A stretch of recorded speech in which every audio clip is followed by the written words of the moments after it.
On commence par les animes et la saison 2 de Windbreaker que j'ai beaucoup aimé.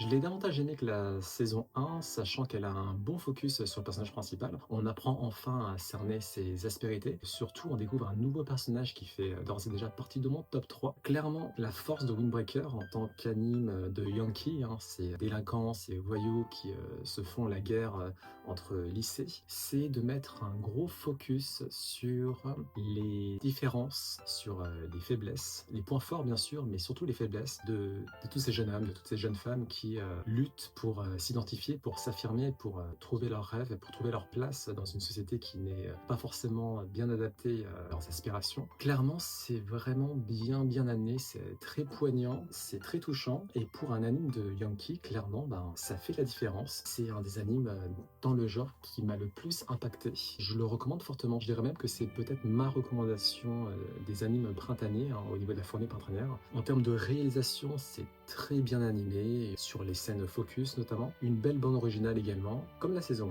1. Un bon casting, encore une fois très varié, très divers, et qui sait articuler son écriture là où il faut pour éveiller en nous toutes sortes de sentiments, faire en sorte que l'on se reconnaisse dans tel ou tel protagoniste. Je recommande absolument.